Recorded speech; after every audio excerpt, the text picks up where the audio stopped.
अस्सलाम वालेकुम दोस्तों, तो कैसे हैं आप लोग। और आज मैं आपके साथ शेयर करूँ एक बहुत ही मज़ेदार और लाजवाब सी रेसिपी जो कि नॉनवेज पसंद करने वालों को तो बहुत ही मज़ेदार लगने वाली है। और ये इंशाल्लाह आप लोगों की ऑल टाइम फेवरेट रेसिपी हो जाने वाली है। तो ये रेसिपी है कीमा स्टू की। जैसे कि मैंने देखा है कि नॉनवेज खाने वालों को ज़्यादातर स्टू पसंद आता ही आता है। भाई मेरे घर में तो यही है कि सबको स्टू बेहद पसंद है। तो आज मैंने इसमें नया क्रिएशन किया है कीमा स्टू के साथ। तो ये कीमा स्टू बनाने के लिए जो इंग्रेडिएंट्स चाहिए वो मैं आपको दिखाती हूँ। तो चलिए हम देख लेते हैं क्या क्या इंग्रेडिएंट्स यूज़ करने हैं। तो सबसे पहले मैंने यहाँ पर लिए हैं 400 ग्राम प्याज और इनको बारीक काट करके 200 ग्राम के बराबर बराबर दो हिस्सों में बांट लिया है। एक हिस्से को हम कर देंगे फ्राई और दूसरे को हमने बचा करके रख लेना है। तो इसे कर देते हैं साइड पे और मैं आपको दिखाती देती हूँ खड़े मसाले जो हमें इस्तेमाल करने हैं। तो सबसे पहले मैंने यहाँ पर 4 से 5 साबुत लाल मिर्च ली और इनको भी बारीक काट लिया है।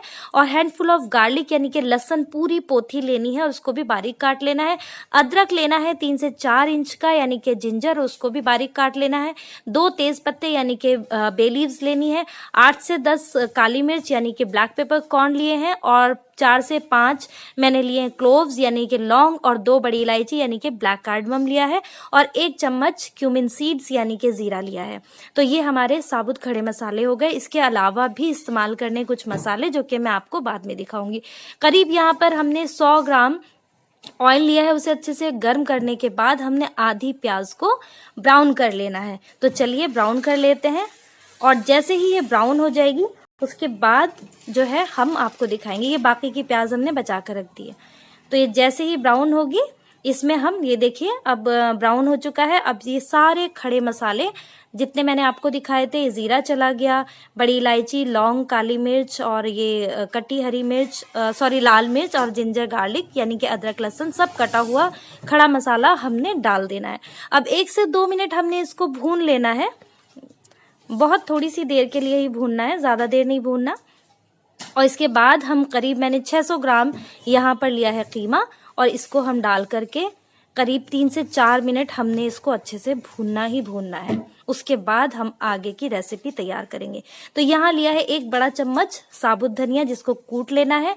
और 1 चम्मच मैंने नमक लिया है। नमक और मिर्च आप अपने टेस्ट के अकॉर्डिंग कम या ज़्यादा कर सकते हैं।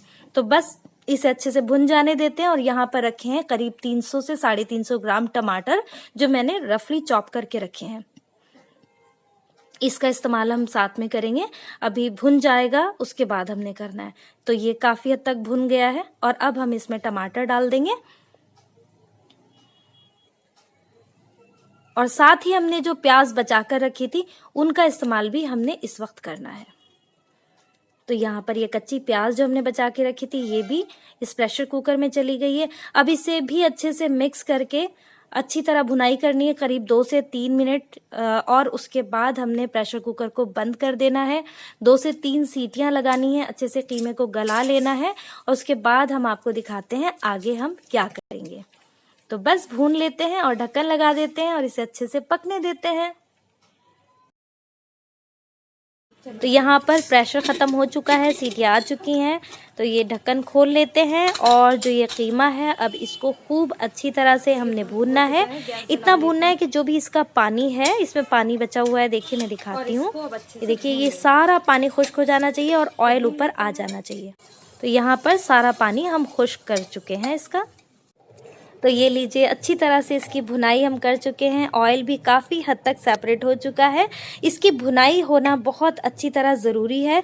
करीब 5 से 10 मिनट हमने इसको भुना ही है पानी खुश्क होने के बाद, जिससे कि ऑयल इसका अच्छे से सेपरेट हो चुका है। और बस अब हम इसको सर्व कर लेते हैं और इसे बहुत अच्छी तरह गार्निश करेंगे हरी मिर्च और जिंजर जूलियन के साथ।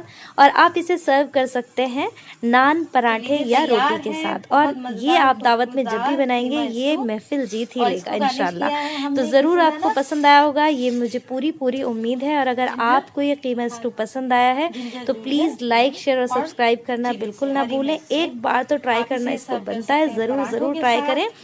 तो इंशाल्लाह मिलूंगी मैं अगली बहुत ही मज़ेदार और अच्छी सी रेसिपी के साथ। जब तक कि आप मुझे बहुत दुआओं में याद रखिएगा।